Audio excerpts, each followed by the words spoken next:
Assalamualaikum warahmatullahi wabarakatuh. Waalaikumsalam warahmatullahi wabarakatuh. Selamat malam Mif, dan apa kabar hari ini? Alhamdulillah baik. Ya, alhamdulillah baik. Perkenalkan, saya Nurul Ferusdi. Saya akan dipanggil dulu. Nah, saya di sini selaku coach Miftah yang akan membersamai Miftah mulai dari awal sesi coaching hingga sesi coaching ini berakhir. Nah, sebelumnya saya ingin mengucapkan banyak terima kasih kepada saudari Miftah karena saudari Miftah sudah datang tepat waktu sesuai dengan perjanjian kita di awal, sesuai tanggalnya dan waktunya. Nah, sebelum itu saya ingin menjelaskan dulu apa itu coaching. Nah, coaching dengan konsultasi itu berbeda, atau konseling itu berbeda.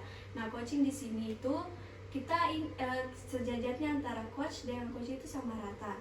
Jadi tidak ada yang dibilang saya lebih di atas Anda atau Anda lebih di atas oleh saya. Nah, coaching itu di sini saya hanya selaku fasilitator Miftah yang hanya akan membantu Miftah atau memprovokasi pikiran Miftah agar Miftah bisa berpikir secara kreatif dan berpikir secara terbuka mengenai potensi-potensi apa yang bisa Miftah dapatkan pada diri Miftah sendiri. Sedangkan konseling itu dimana terdapat konsultan yang lebih ke menyarankan si kliennya agar dia keluar dari permasalahannya. Nah, setelah itu saya akan membahas mengenai perjanjian kita di awal, from agreement, mengenai waktu coaching, sesi coaching ada berapa lama serta biayanya. Nah, yang pertama saya jelaskan itu waktu pelaksanaan coaching. Nah, pelaksanaannya itu hari ini pada jam 8 malam WITA. Kemudian untuk harganya itu harga per sesi coaching itu 35.000 selama 20 menit, maksimal 20 menit. Kemudian untuk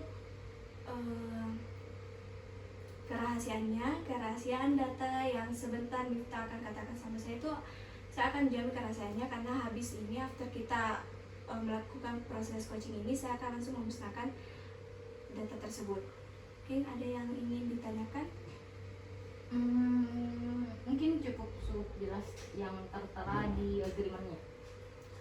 Oke, jadi saya sempat membaca tadi mengenai agreement kita bahwa ada beberapa masalah yang ingin Miftah ceritakan, yang ingin Miftah konsultasikan. Nah, saya ingin bertanya masalah apa yang ingin Miftah fokuskan untuk pertemuan kali ini? Mungkin isu pada hari ini itu terkait prokrastinasi, karena kebetulan juga saya merupakan seorang mahasiswa dan akhir-akhir ini itu sedang dalam tahap tugas akhir atau UAS. Iya, jadi permasalahan yang akan kita bahas untuk proses coaching kita kali ini yaitu mengenai prokrastinasi. Nah, apa sih tujuan untuk selama kita mengikuti proses coaching ini? Mungkin tujuannya karena ini baru sesi pertama ya, saya harapannya bisa lebih terbuka lagi mengenai kenapa sih saya melakukan prokrastinasi, apa sih penyebabnya, faktornya. Mungkin itu sih, saya cuma mau tahu dulu penyebabnya apa. Oke, kalau itu kita mulai saja langsung proses coachingnya. Nah, yang saya mau tanyakan pertama itu apa saja sih atau kapan Miftah itu merasakan prokrastinasi? Sebenarnya sudah dari dulu saya melakukan prokrastinasi, cuman pas mahasiswa baru tahu bahwa istilahnya itu prokrastinasi. Karena setiap ada tugas, saya itu pikirannya apa ya, kayak lebih tertantang istilahnya, kayak kalau kita kejar deadline, terus juga bisa lebih fokus kalau misalnya deadline-nya besok, terus saya baru kerja hari ini. Nah, itu bisa lebih fokus lagi saya kerja daripada misalnya seminggu sebelumnya, karena pada saat saya kerja jauh-jauh hari, kadang saya berpikirnya apa ya, masih lama waktu pengumpulannya, makanya terkadang itu lebih mudah terdistraksi. Lebih mudah kayak terpengaruh, bilang oh nggak usah Iya. kerja lebih awal dulu. Iya. Jadi di sini Miftah lebih senangnya kerja tugas itu sistem kebut semalam. Iya, bisa dibilang seperti itu sih. Nah oke, jadi saya ingin bertanya lagi tuh, apa yang Miftah pikirkan kalau seumpama pada saat Miftah benar-benar lupa bahwa deadline-nya itu esok hari? Apakah Miftah menyesal atau perasaan apa yang muncul pada saat Miftah mengetahui bilang, oh ternyata deadline-nya besok, dan besoknya itu besok jam pagi, jam 7.30, dan Miftah mengingatnya itu posisinya jam 12 malam pada saat Miftah sudah capek beraktivitas di kampus dan kemudian mendapat informasi atau kabar bahwa deadline tugas itu ternyata awal. Awalnya itu kalau kirim tugas lewat deadline, saya cemas, tentu saja cemas. Terus juga takut kalau bakalan nilainya berpengaruh atau apa. Tapi karena beberapa pengalaman terakhir itu, saya merasa bahwa mungkin kayak seperti beberapa penilaian dari dosen itu terkadang dilakukan di akhir.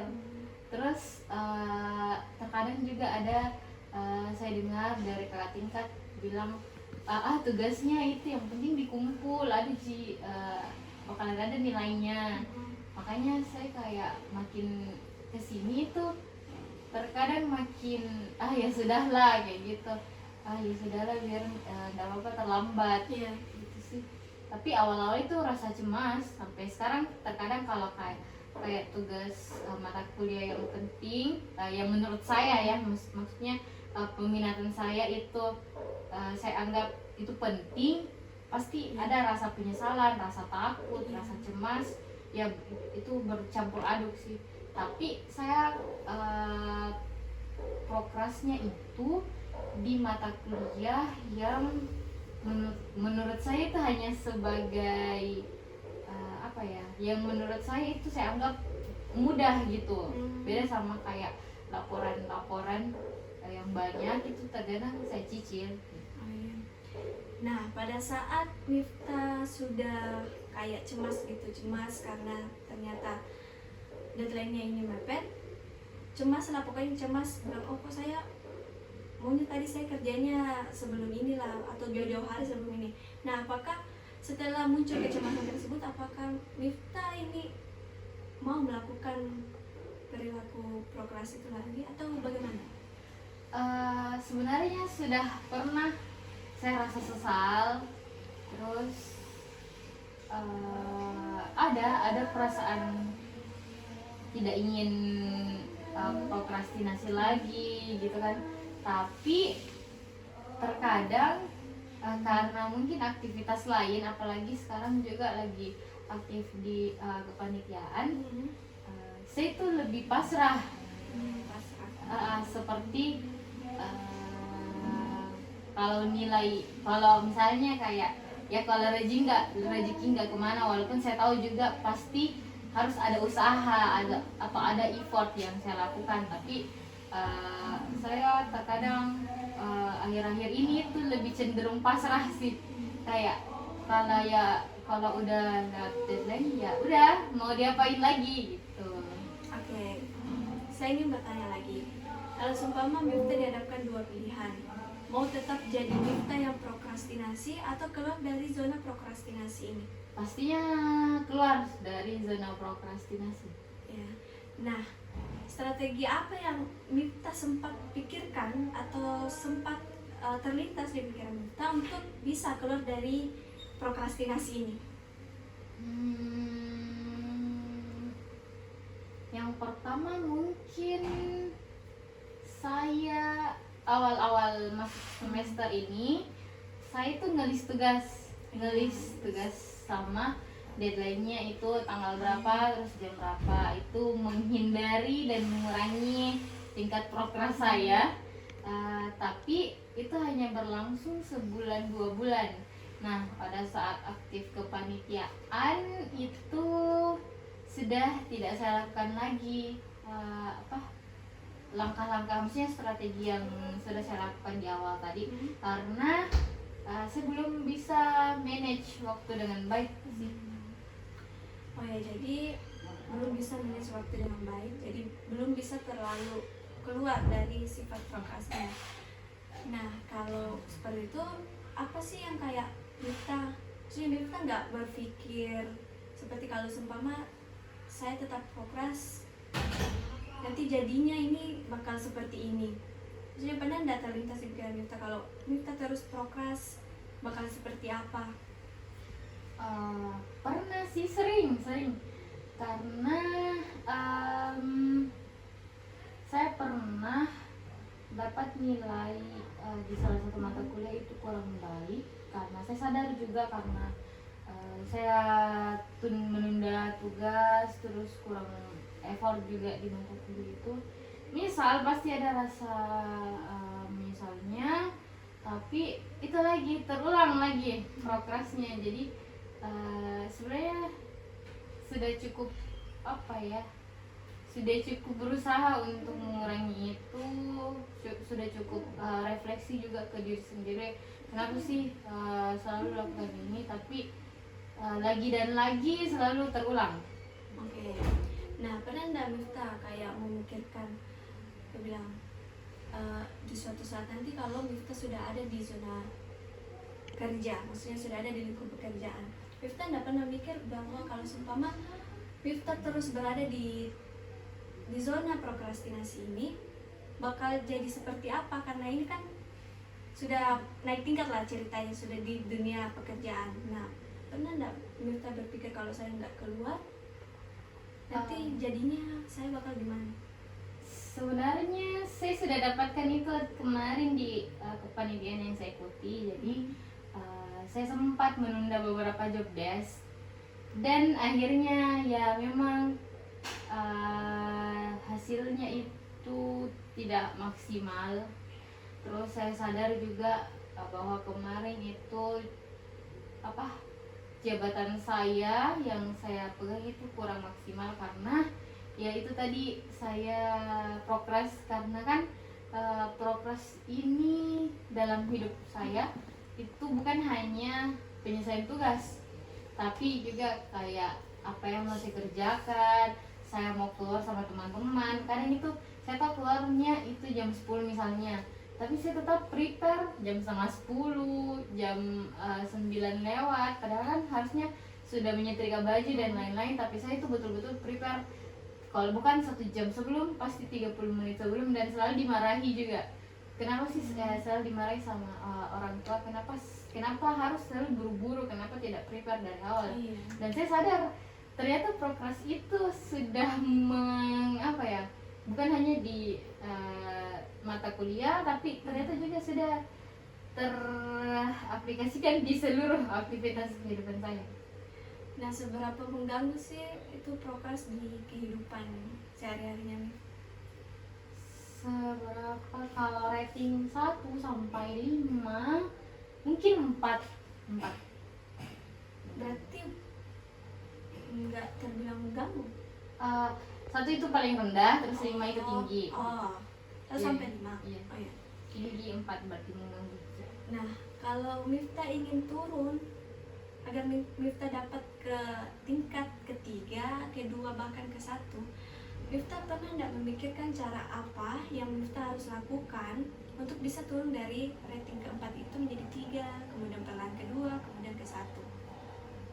Mungkin saya perlu strateginya di. Kalau strategi itu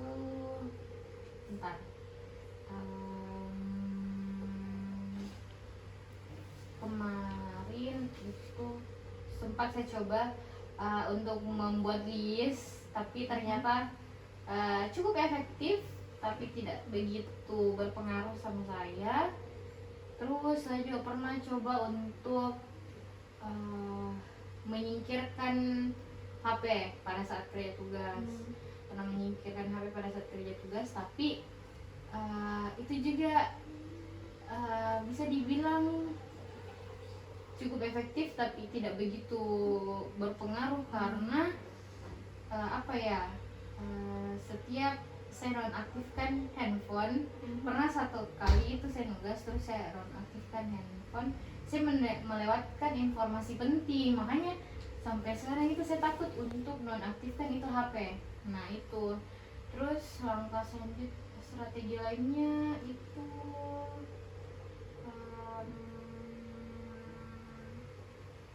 fokus. Mungkin saya perlu itu tadi, kayak saya sebenarnya belum begitu sadar kayak kenapa sih saya begini gitu. Kenapa sih saya progres, bukan hanya di mata kuliah tapi di sehari-harinya juga selalu sekali progres. Kayak saya sebenarnya capek sama diriku yang seperti ini. Saya mau tingkatkan lagi semangatku, tingkatkan lagi semangat itu dalam menjalani aktivitas. Oleh karena Miftah tadi menyebutkan beberapa strategi seperti list tugas, kemudian menonaktifkan handphone, tapi menurut Miftah tuh menonaktifkan handphone tuh kurang efektif. Nah, apa sih alternatif lain selain menonaktifkan handphone ini yang bisa meningkatkan atau meningkatkan Miftah mengerjakan tugas selain menonaktifkan telepon? Kemarin itu menurut saya sih itu list yang betul-betul membantu, karena sama saya pernah dengar juga ada satu, saya lupa di mana, pokoknya di media sosial. Jadi saya kan gampang terdistract, maksudnya terkadang kalau lagi ngerjain sesuatu itu tiba-tiba ada saja di pikiran, saya mau kerja ini sebentar. Nah saya dapat caranya itu tulis di kertas, terus pokoknya apa saja distraksi yang masuk di pikiran saya pada saat mengerjakan suatu tugas itu saya tulis di kertas. Terus kemudian itu kertasnya saya simpan, saya keep dulu biar tidak terlalu terdistraksi sama itu. Tapi cukup efektif juga sih sebenarnya, karena kan saya orangnya pelupa. Jadi saya takut ketika ada sesuatu yang saya ingat, saya takut kalau saya tidak langsung kerjakan itu, saya lupa nanti beberapa menit kemudian. Makanya saya itu mudah sekali terdistraksi. Dan tadi yang tulis di kertas kosong juga menurutku itu efektif. Sama saya sulit itu konsentrasi. Jadi pada dasarnya di sini Miftah masih sangat kesulitan untuk fokus pada satu tujuan. Pada saat mengerjakan tugas pun banyak yang mengganggu dan Miftah juga mudah terdistract dengan gangguan tersebut. Nah, apa sih yang Miftah harapkan tuh kalau seumpama Miftah berhasil keluar dari prokras ini? Miftah tidak pernah berpikir kalau ada satu cara atau ada satu tekad yang harus saya tumbuhkan agar saya bisa keluar dari prokras ini. Ada enggak? Tekad pernah, tapi kadang tekadnya itu hanya berlangsung beberapa menit. Jadi kadang misalnya hari ini saya semangat sekali mengerjakan apapun itu, tapi kadang besoknya itu tidak semangat lagi. Jadi sebenarnya bisa dijadikan kayak alasan kayak orang tua cuman saya nggak tahu kenapa tetap saja semangatku atau konsentrasiku tidak bisa sepenuhnya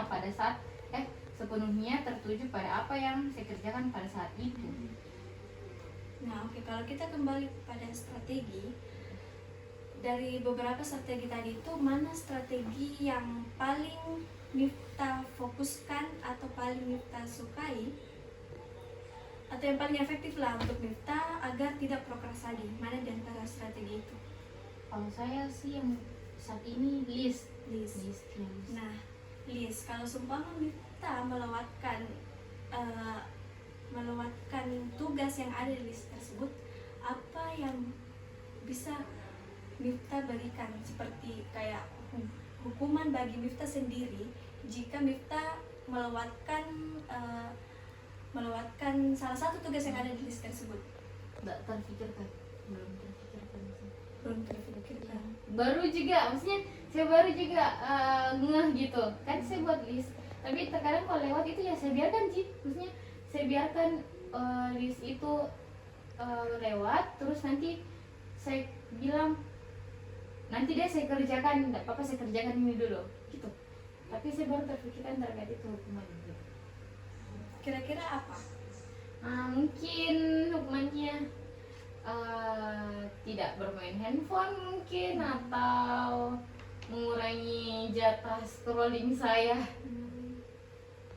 Oke, jadi hukuman yang Miftah berikan untuk dirinya sendiri itu ya dengan tidak atau mengurangi screen time-nya. Oke. Screen time. Nah, kemudian apa yang terakhir saya mau tanyakan itu, apa insight yang Miftah dapatkan selama proses coaching ini? Insight mungkin tadi beberapa penyebabnya itu sebenarnya saya tahu ternyata di awal. Yang pertama itu karena saya gampang terdistraksi, terus saya harus lebih berkonsentrasi penuh juga, membuat list, terus juga apa ya tadi, hukuman kalau misalnya saya melewatkan list itu, sama tadi yang sama semangat mungkin, apa tujuannya apa goalsnya ke depan biar bisa lebih fokus dalam mengerjakan suatu aktivitas. Nah, oke. Dan saya mau tanyakan kembali soal tujuan di awal. Apakah tujuan yang disampaikan Miftah di awal tadi itu sudah tercapai atau? Sudah cukup tercapai, mungkin tadi kayak penyebabnya itu sudah saya tahu terkait kenapa saya prokras, karena handphone, terus karena juga semangatnya yang kurang, tujuannya, goalsnya itu belum kuat.